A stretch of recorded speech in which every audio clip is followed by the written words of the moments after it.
Hello students, আজকে আমরা এই ভিডিওতে মাধ্যমিক জীবন বিজ্ঞান প্রস্তুতি 2022-2023 প্রথম অধ্যায় জীবজগতের নিয়ন্ত্রণ ও সমন্বয় অতি সংক্ষিপ্ত প্রশ্ন ও উত্তর অর্থাৎ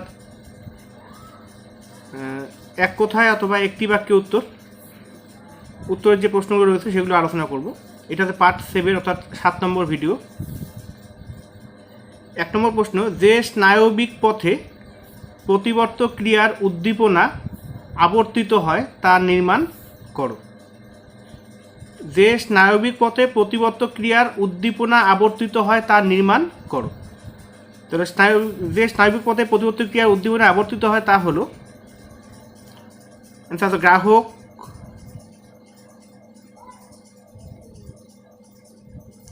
গ্রাহক থেকে সংজ্ঞাবহ স্নায়ু,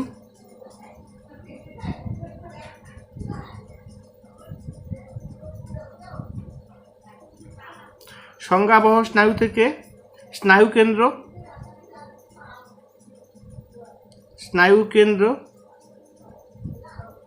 স্নায়ুকেন্দ্র থেকে আজ্ঞাবহ স্নায়ু,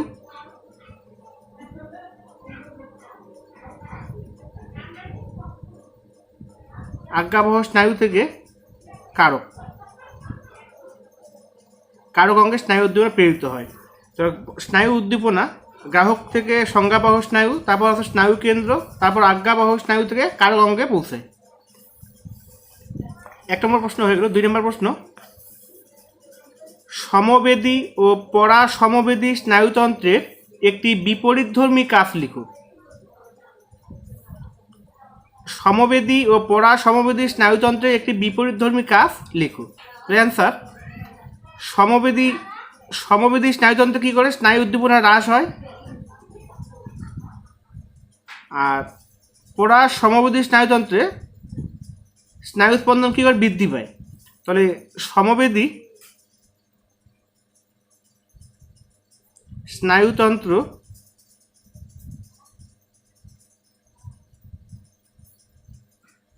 স্নায়ু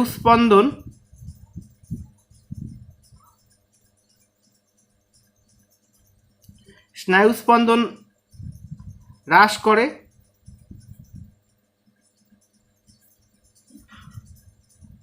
কিন্তু পরাসমবেদী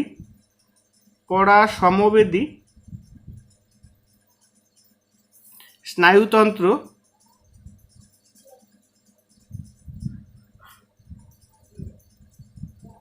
স্নায়ু স্পন্দন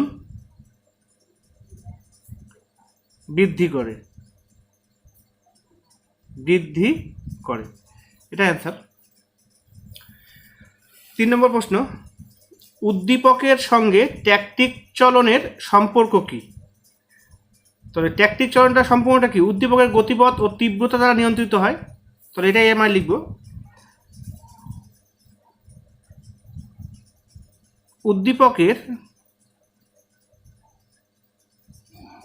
উদ্দীপকের গতিপথ ও তীব্রতা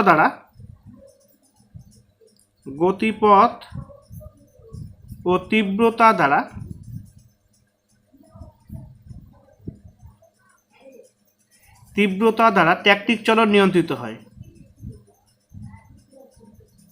ট্যাকটিক চলন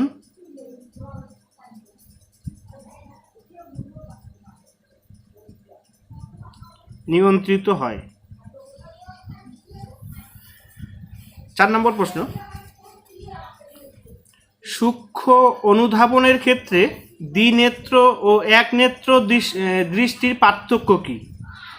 সূক্ষ্ম অনুধাবনের ক্ষেত্রে দ্বিনেত্র ও একনেত্র দৃষ্টির পার্থক্য কী? তো দ্বিনেত্র দৃষ্টির ক্ষেত্রে বস্তুর সঠিক আকার ও অবস্থা নিরূপণ করা যায়, কিন্তু একনেত্র দৃষ্টির ক্ষেত্রে বস্তুর আকার ও অবস্থা নিয়ন্ত্রণ করা সম্ভব নয়। এটাই আমরা লিখব। তো দ্বিনেত্র দৃষ্টির ক্ষেত্রে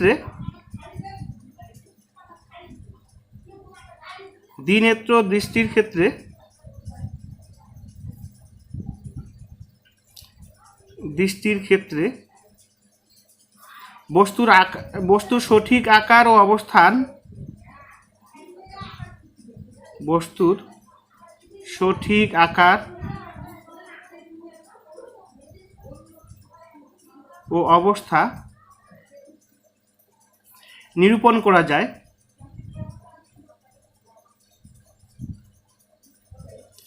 যায় কিন্তু একনেত্র দৃষ্টির ক্ষেত্রে এরূপ সম্ভব নয়।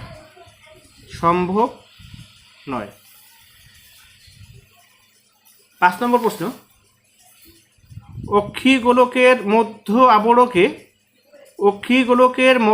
আবরকে কোরোয়েড ও সিলিয়ারি বডি ছাড়া অপর অংশের নাম লিখো। তো অক্ষিগোলকের মধ্য আবরকের 3টি অংশ থাকে, একটা কোরোয়েড থাকে, একটা সিলিয়ারি বডি থাকে। তো এই দুটো ছাড়া আর একটা থাকে, এটা হচ্ছে আইরিশ। অ্যান্সার হচ্ছে আইরিশ।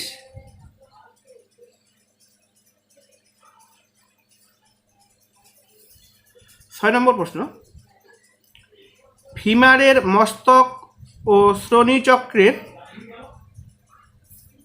অ্যাস্টিবুলামের মধ্যে গঠিত অস্থিসন্ধিটির নাম কি? ফিমারের মস্তক ও শ্রোণীচক্রের অ্যাস্টিবুলামের মধ্যে গঠিত অস্থিসন্ধিটির নাম কি? এটা উত্তর হবে বল ও সকেট সন্ধি। বল ও সকেট সন্ধি।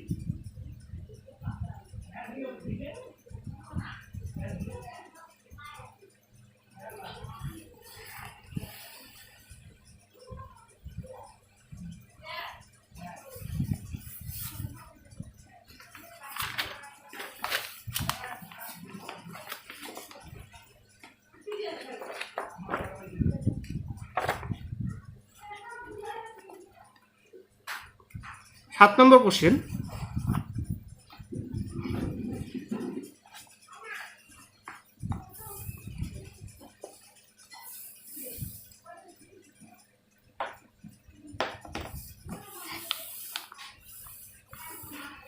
কেন্দ্রীয় স্নায়ুতন্ত্রের গহ্বরে অবস্থিত তরলটির কাজ কি? তাহলে কেন্দ্রীয় স্নায়ুতন্ত্রের গহ্বরে যে তরলটা থাকে তার নাম কি? Cerebrospinal fluid. এটার কাজ হচ্ছে কি? মস্তিষ্ক ও সুষুম্নাকাণ্ডের চাপ নিয়ন্ত্রণ করা। কেন্দ্রীয় স্নায়ুতন্ত্রের গহ্বরে যে অবস্থিত তরলটির কাজ, কেন্দ্রীয় স্নায়ুতন্ত্রের গহ্বরে অবস্থিত তরলটির কাজ হলো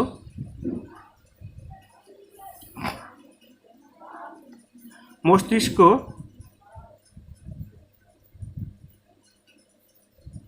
ও সুষুম্নাকাণ্ডের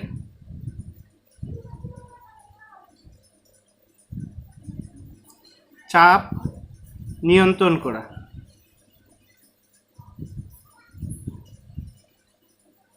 মস্তিষ্ক ও সুষুম্নাকাণ্ডের চাপ নিয়ন্ত্রণ করা।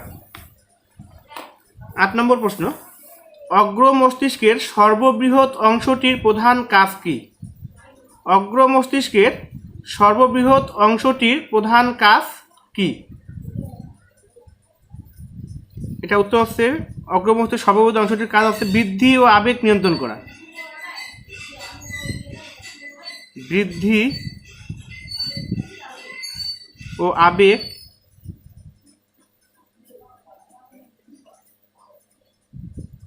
নিয়ন্ত্রণ করা।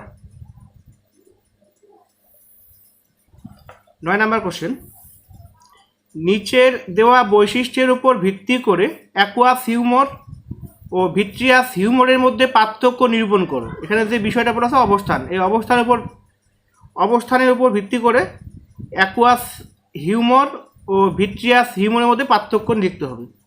অ্যাকুয়াস হিউমার কী করে? কর্নিয়া ও লেন্সের মাঝের প্রকোষ্ঠে অবস্থিত। অ্যাকুয়াস হিউমারের অবস্থান হচ্ছে কেন্দ্রীয় কর্নিয়া ও লেন্সের মাঝের প্রকোষ্ঠে, আর ভিট্রিয়াস হিউমারের অবস্থান হচ্ছে লেন্স ও রেটিনার মাঝের প্রকোষ্ঠ। অ্যাকুয়াস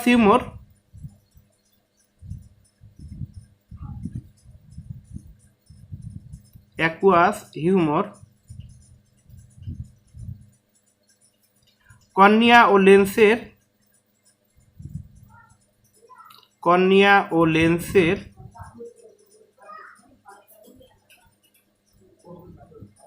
মাঝের প্রকোষ্ঠে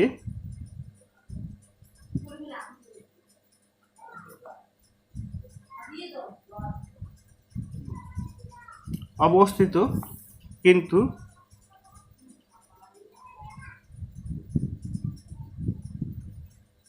ভিট্রিয়াস হিউমর লেন্স ও রেটিনার মাঝের প্রকোষ্ঠে অবস্থিত।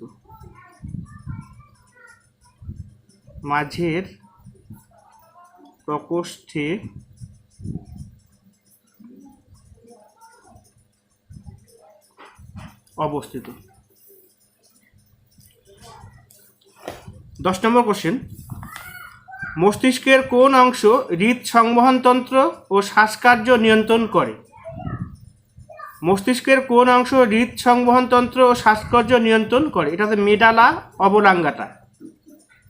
Medulla oblongata.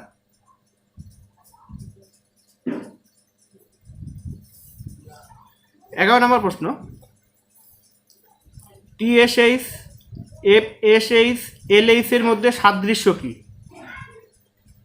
এরা প্রত্যেকটা হরমোন কি করে? অগ্র পিটুইটারি গ্রন্থি থেকে ক্ষরিত হয়। আর সবগুলো হরমোনই আছে গ্লাইকোপ্রোটিনধর্মী হরমোন।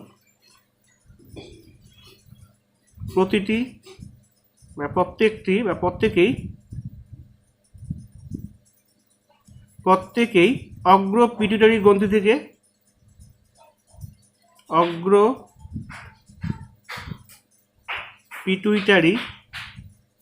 গ্রন্থি থেকে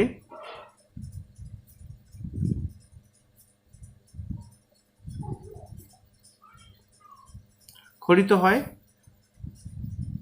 আবার প্রতিটি হরমোন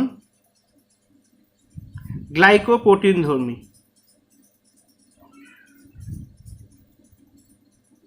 গ্লাইকোপ্রোটিনধর্মী।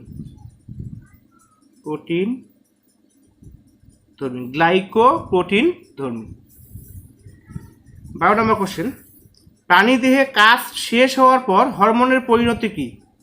কাজ শেষে হরমোন ধ্বংসপ্রাপ্ত হয়। কাজ শেষে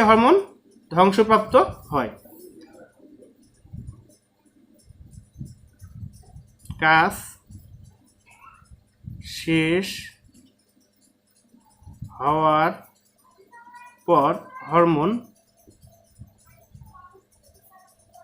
ধ্বংসপ্রাপ্ত হয়।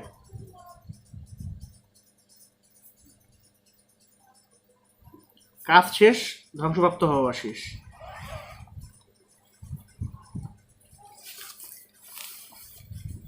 কোশ্চেন 13, অ্যাক্সনের কোন আবরণীটি মাঝে মাঝে ভগ্ন হয়?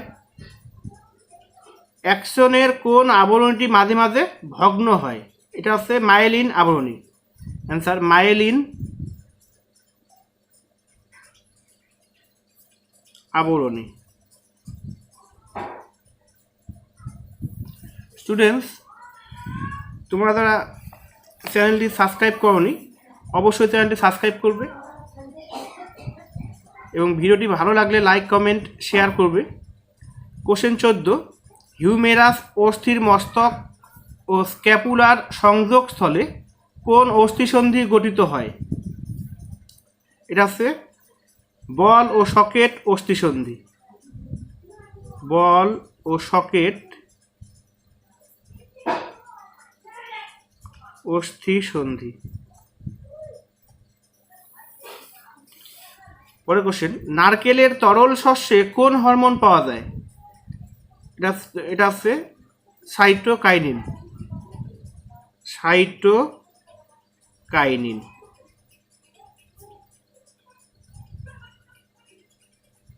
হরমোন। 16 নম্বর, মানুষের অক্ষিগোলকের লেন্সের একটি কাজ উল্লেখ করো। মানুষের অক্ষিগোলকের লেন্সের একটি কাজ উল্লেখ করো। লেন্স কি করে? আলোক রশ্মিকে রেটিনার উপর কেন্দ্রীভূত করে। আলোক রশ্মিকে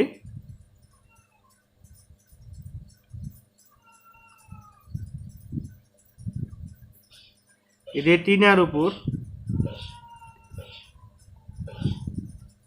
কেন্দ্রীভূত করে।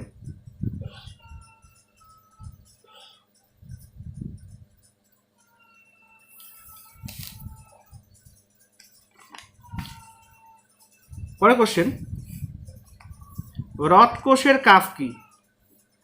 মৃদু আলোতে দর্শনে সাহায্য করে কি? রডকোষ যাতে মৃদু আলোতে দর্শনে সাহায্য করে। মৃদু আলোতে দর্শনে সাহায্য করে রডকোষ। পরের কোশ্চেন, স্ক্লেরার কাজ কি? অ্যান্সার, অক্ষিগুলোকে বাইরের আঘাত থেকে রক্ষা করা। স্ক্লেরার কাজ হচ্ছে অক্ষিগোলককে বাইরের আঘাত থেকে রক্ষা করা। অক্ষিগোলককে বাইরের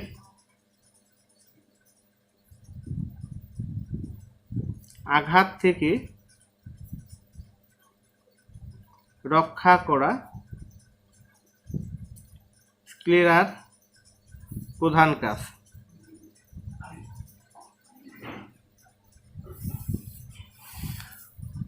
কোশ্চেন 19, উদ্দীপকের প্রকৃতি কি? উদ্দীপকের প্রকৃতি, উদ্দীপক হলো এক ধরনের শক্তি বা শক্তির উৎসের পরিবর্তনজনিত ফল। উদ্দীপক হলো এক ধরনের শক্তি বা শক্তির উৎসের পরিবর্তনজনিত ফল।